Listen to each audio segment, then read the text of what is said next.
Этот старик тихо сидел в своей гостиной, когда вдруг услышал, как кто-то издал громкий пронзительный крик.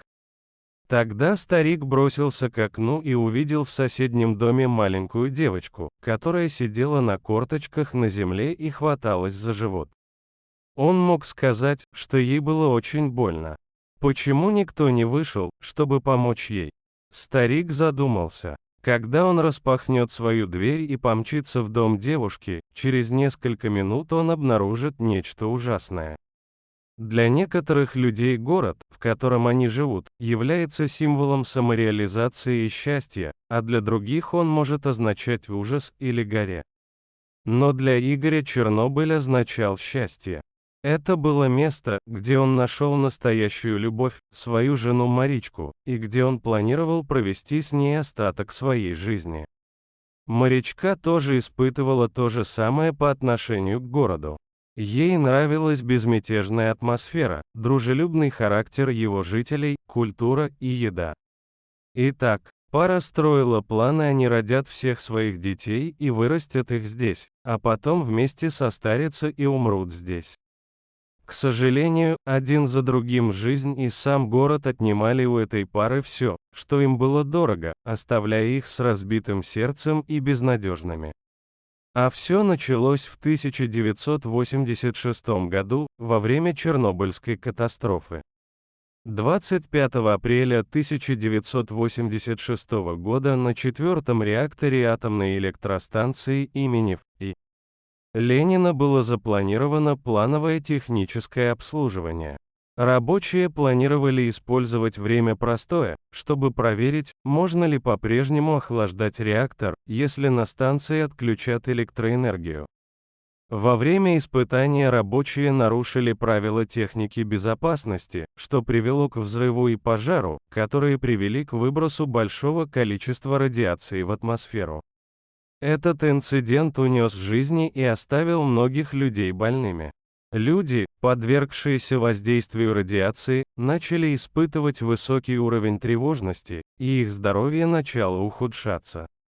Что еще хуже, многие потеряли свой источник дохода, и город пережил экономический спад. Именно в этот момент Чернобыль начал казаться супругам местом ужаса, которые также подверглись воздействию радиации. Но, к счастью, со временем их здоровье улучшилось. К сожалению, в результате инцидента они потеряли друзей, а отец Маришки, подвергшийся воздействию радиации, был госпитализирован. Через год после инцидента пара обнаружила, что ждет ребенка. В свое время Маришка родила прекрасную девочку Ивану. Маленькая девочка была счастливым ребенком, полным улыбок и аппетита. Но в конце концов все пошло наперекосяк, Ивана так заболела, что у нее начал выпирать живот. Ивана была подобна радуге среди испытаний и боли своих родителей, она была причиной, по которой они верили в лучшее будущее. После рождения Иваны пара была счастлива, но недолго. С каждым днем они все больше уставали от своей жизни в Чернобыле. Они хотели начать все заново в другом месте, но их прекрасные воспоминания удерживали их. Однако, когда Игорь потерял работу и не смог найти другую, они поняли, что пришло время уходить. Они переехали в США в поисках лучшей жизни.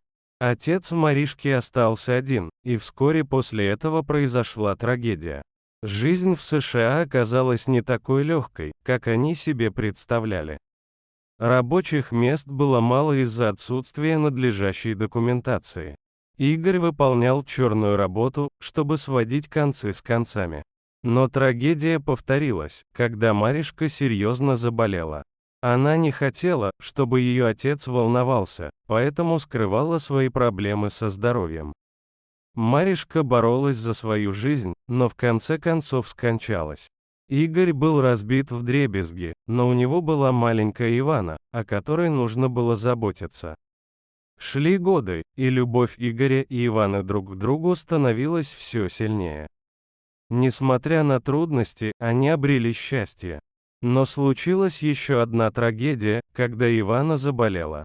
Игорь изо всех сил старался позволить себе надлежащее лечение, и состояние маленькой девочки ухудшалось. Пожилой мужчина по соседству вмешался, чтобы помочь, что привело к откровению о состоянии Иваны. Она пострадала от радиации, вызванной Чернобыльской катастрофой. При поддержке дедушки Иваны они выяснили, что жертвы стихийного бедствия имеют право на бесплатное лечение в Соединенных Штатах. Иване была оказана медицинская помощь, хотя ее матку пришлось удалить. Ивана оставалась жизнерадостной и благодарной за второй шанс в жизни. Последствия Чернобыльской катастрофы продолжаются, что является напоминанием о стойкости, проявленной такими людьми, как Ивана и ее семья.